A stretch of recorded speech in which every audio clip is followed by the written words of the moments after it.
Okay, here we have a Colnago C50. This one was came into us from a gentleman called Jeff. He noticed a few little indications on the bike, and so we did a full frame and fork ultrasound scan and assessment, and unfortunately the news was not great, and the frame was then decided to be scrapped, and so here it is on the cut-up table, ready to be chopped up. So it's a C50. Yeah, let's have a look at some of the little issues that it had on the outside before we go on to the inside. So apart from the corrosion around the bitten inches on this on the seat tube, there's also some crack coming through here and around the hanger where the rivet hole is, and we'll see why when we open it up. And then there's a whole bunch of cracks, as you can see, around the seat tube, to bottom bracket, the down tube, also in the lug itself, across here, some bit of damage through there. Yeah, a whole bunch of little issues going on there, and we'll have a closer look at that, what causes that. And then up at the seat tube and the B-stay junction up through here, that was a nice big crack indication and the paint flaking off as well. So yeah, so a little bit of stuff going on there. We did also find a delamination on the down tube. Yeah, right, marked in Rouse yellow pencil there. So again, we can have a look at that on the inside, from the inside. So yeah, delamination from an impact or something like that.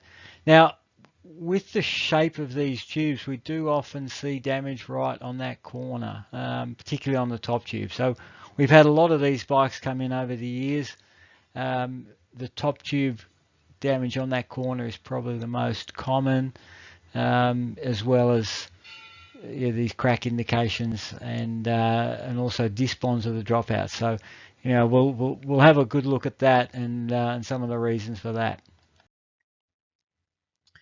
So that's now it's cut in half, and yeah, let's flip it over and really have a look at it. So these are constructed with tubes and lugs. So tubes are cut to length and mited and adhesively bonded into the lugs. The C50 came out in 2004, I believe. I don't know how old this particular one is, because they did a run for quite a period of time on them, so for at least a number of years. So I don't know exactly how old this one is, but it certainly had some use, and yeah, as we'll see, we'll get right into it and have a closer look. So straight to the bottom bracket, and you saw a whole bunch of those crack indications on the outside, and looking at it from the inside, you can sort of see why those cracks have appeared. So you've obviously got these lots of voids here. You've got fiber wrinkles, more voids, adhesive disc bonds. So yeah, basically the through that whole junction, there's a whole bunch of things going on. Even along here, you've got some adhesive voids. Little void here. Yeah, it's not great. So it's not surprising we saw those indications on the surface. Now it is painted white, and the white obviously makes a crack more obvious to the eye, because you've got a carbon black surface underneath white, so you've got maximum contrast. White is also the paint needs to be thicker to cover the black, because you basically need you're covering a black substance to make it white. so you need a lot more of the white pigment, and hence the paint is thicker, again is more likely to crack and show these things up. But you know, the fact that you've got all these areas of voids and wrinkles is certainly not helping. So the crack here on the bottom bracket shell that we saw before, we've seen that quite a lot, and it's a titanium bottom bracket shell, threaded bottom bracket shell.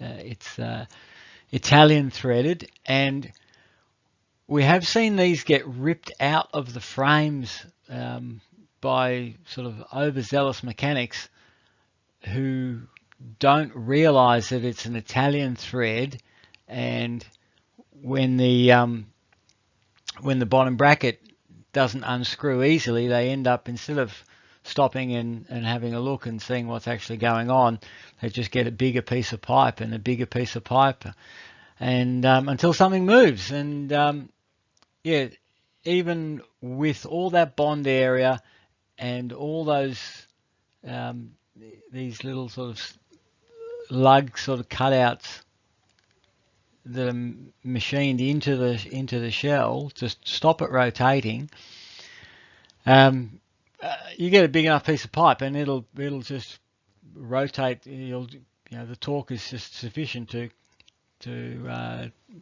rip that shell out, and obviously then it delaminates a whole lot of stuff as well. So very much less than ideal. So you know, everyone talks about threaded bottom brackets being superior to press fit.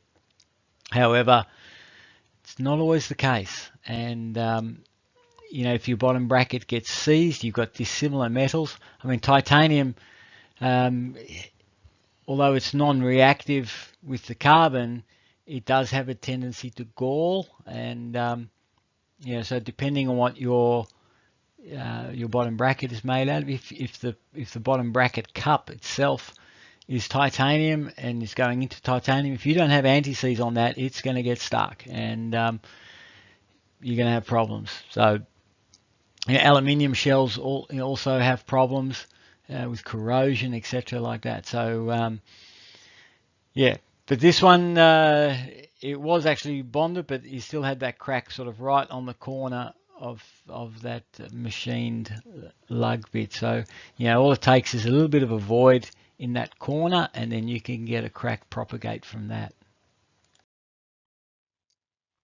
The other thing they've done with the bottom bracket shell, and you can see, is it's sort of got this textured sort of finish. So you can see sort of like a sawtooth sort of pattern, yeah, to provide more bond area and more resistance to being twisted out. So you know, they've done sort of everything they can in that area to do a good job of it. And yeah, it's just a shame that all the carbon around it is full of voids. In this shot too, you can really see, you know, the fiber, how it's wrinkling around like that. And whenever you have fiber sort of coming out to the surface like that, you often get surface crack indications, you know, which are typically called paint cracks, but the paint just doesn't usually crack on its own. You also here in this shot, you get a closer look at that sort of adhesive porosity there, and through here as well. So yeah, we'll have a bit more of a look at through the rest of this junction. And then from this shot here, yeah, you get another good view of this adhesive void, this one down here. You can also see the sort of knurled pattern along here on the bottom bracket shell where I've cut that out. You get a good look at that.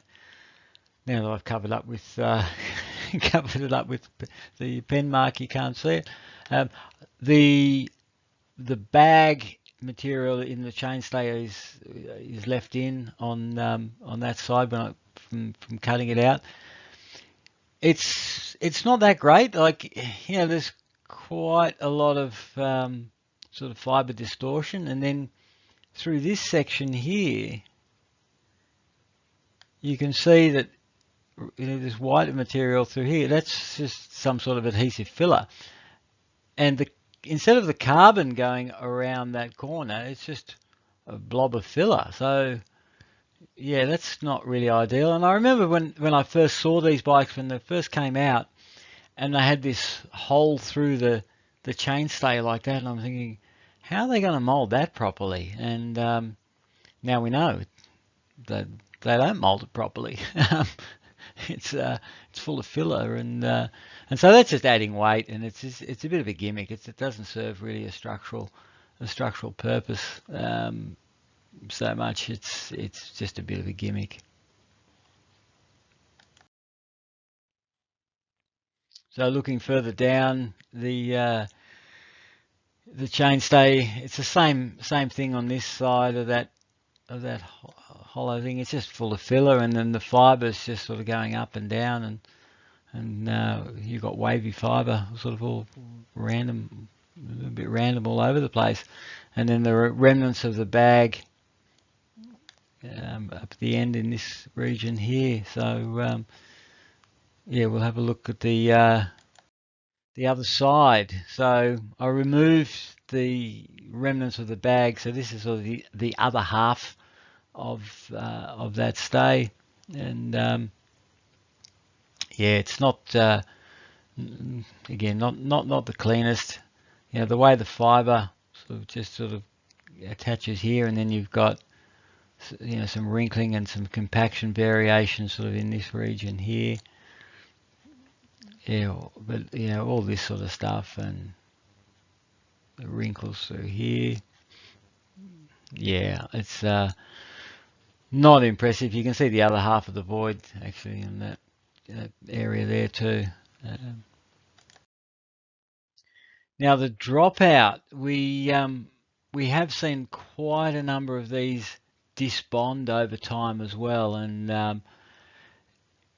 even though it's a little bit strange, because they put a glass barrier ply in there, so you can see that sort of white material around here, and sort of around the adjacent to the black adhesive, also through here, and but we do see these disbond, and I had one of these come in one time, and the rider was complaining the bike's making noise, and he took it to the shop, and they went through it all, and they, you know, they re-greased the bottom bracket and the pedals and everything like that, and yeah, they couldn't find, the bike kept on making noise, and so he brought it in. Oh, can you scan the bottom bracket and see if there's a problem with the bottom bracket? So scan the bottom bracket, no problem there, and it turned out that the non-drive side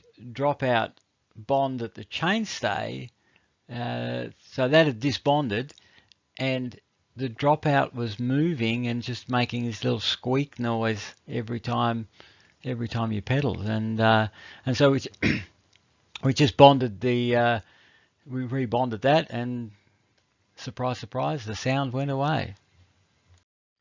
And then going up to the seat stay, this doesn't look too bad, this tube, and you know, on this side, it's yeah, it looks like it's molded pretty well. However, on the other side, there's this sort of unidirectional sort of fold, wrinkle sort of along the stay there. So a little bit of dirt and mess and sort of stuff up the end. Yeah, so sort of all along here, and then yeah, that's sort of where it's bonded into the dropout. So here we can see the insert for the brake across the brake bridge. Now this shot's a little bit overexposed.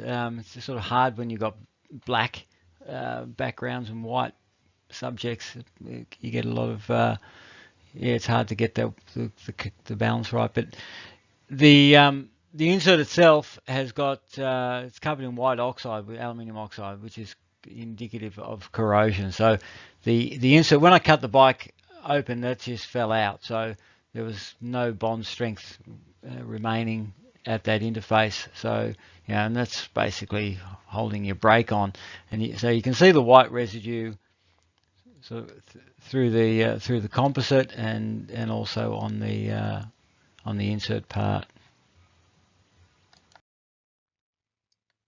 Up at the junction for the seat tube, and you can see that crack. There's some voids through here.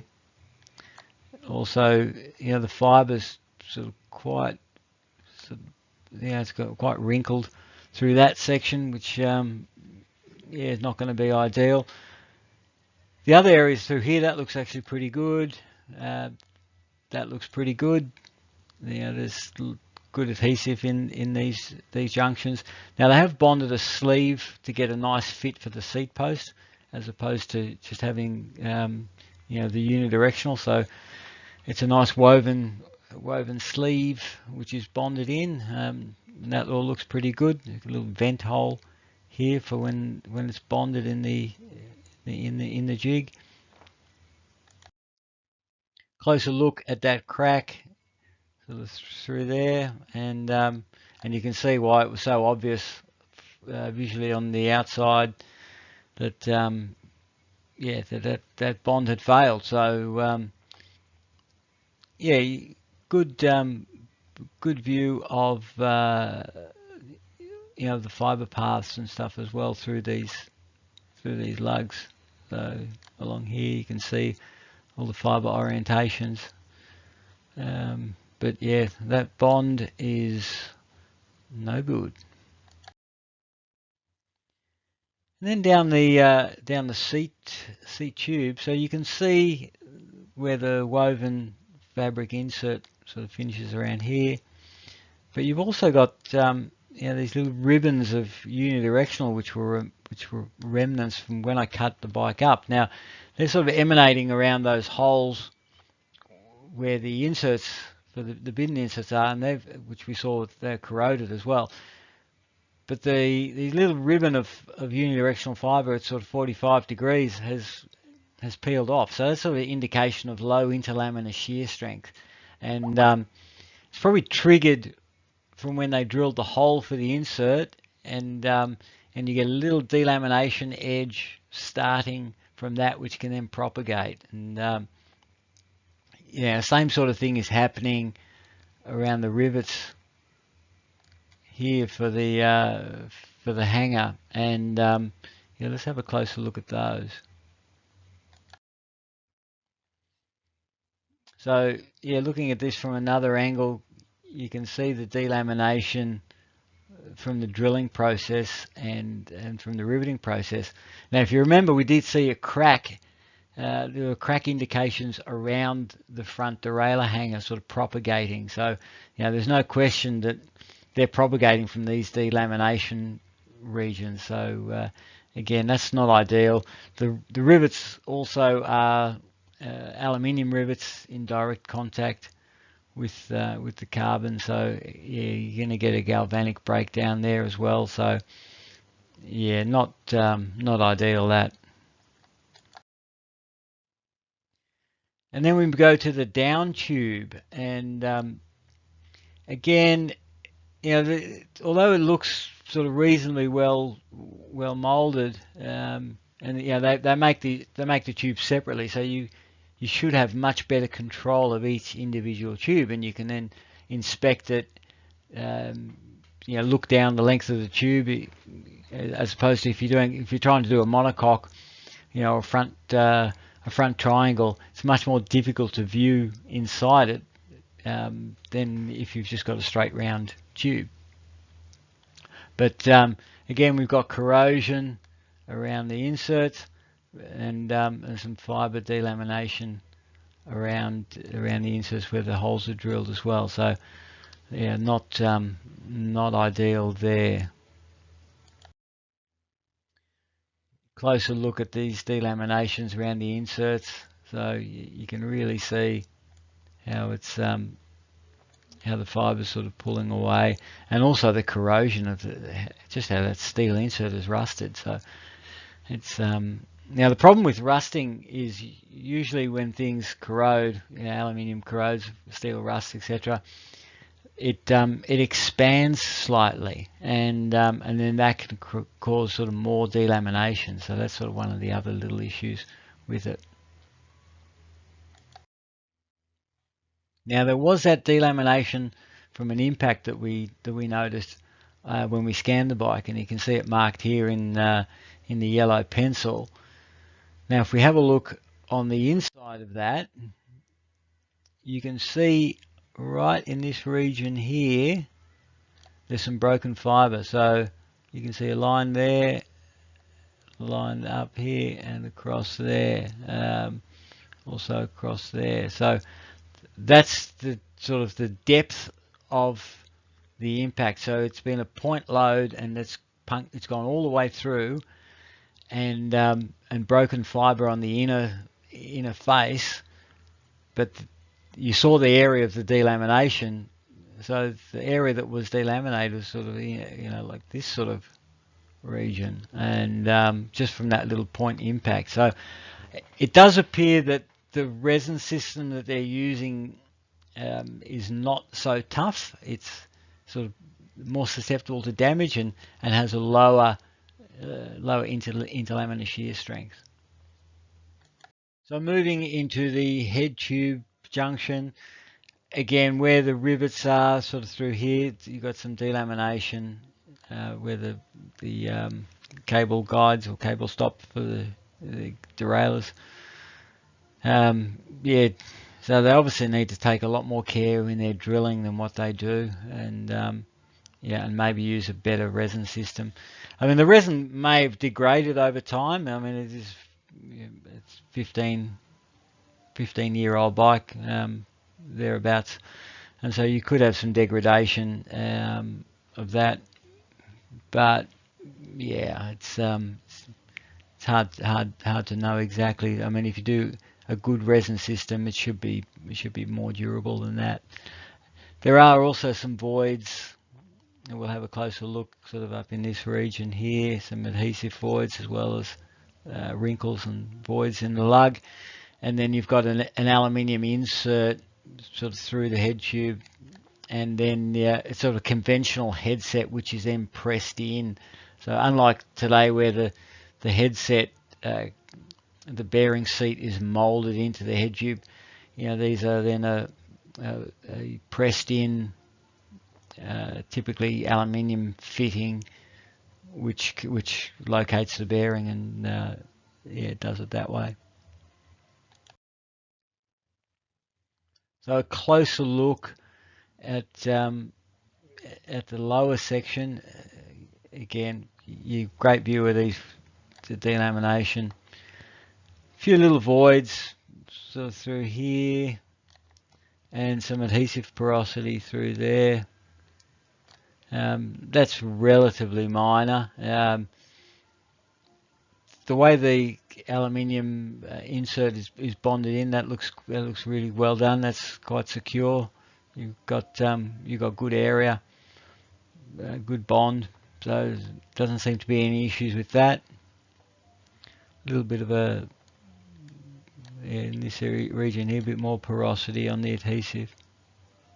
So it is common to see sort of cracks sort of propagate here, because you've got such a big step also, and then if you've got the slightest bit of porosity, you're going to get an adhesive crack propagate from that junction. But the upper one is significantly worse, and you can see apart from the adhesive voids sort of along that interface, you've got these big voids within the lug itself, and you've got this one here, which is right near the surface. You got and so you get cracks propagating from that. It's just a matter of time, really. So that's not great, not great. Now the other side so this is the same bike. So this is the other half. Again, you can see the same issue. So those voids, it looks a little bit deeper on this side. So sort of continuing around. Again, where they've put the inserts, the brake cable, that's not very nice. It's quite messy. You've got delamination, the rivets are deformed. You can also see a little bit of that porosity in the adhesive there, and also a little bit here. But the rest of the top tube itself looks okay. So, moving along that top tube.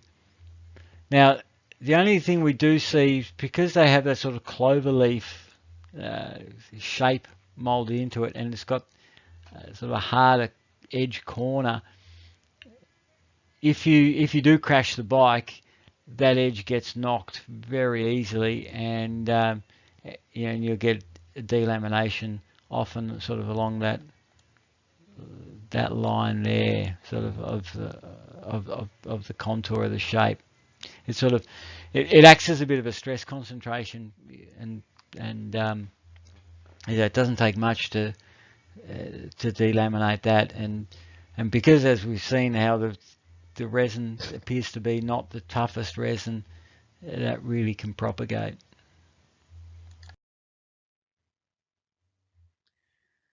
So yeah, the last piece of the top tube, and yeah, it goes from that clover sort of shape pattern back into a round pattern, and you can see the sort of transition.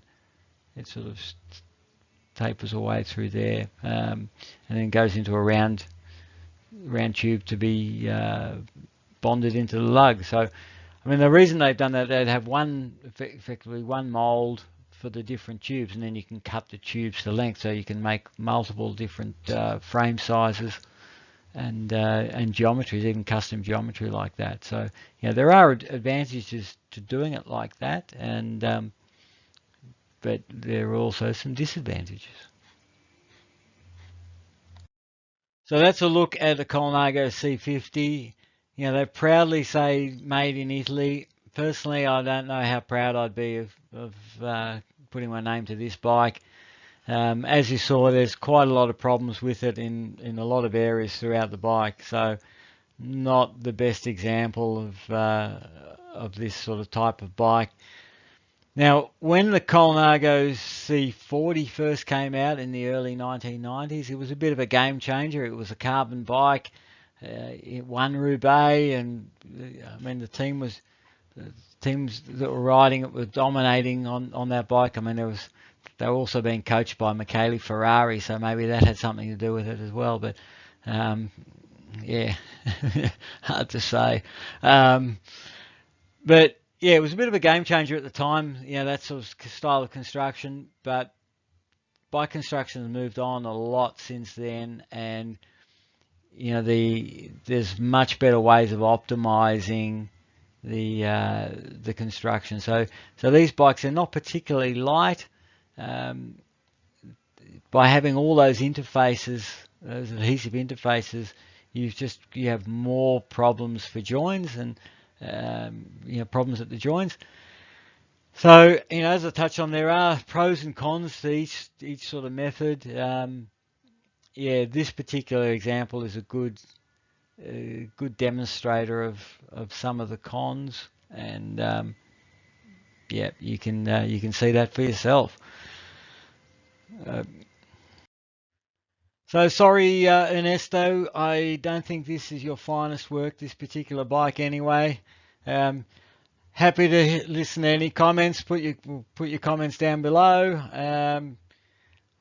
Look out for the next review, and we'll see you again soon. Okay, bye.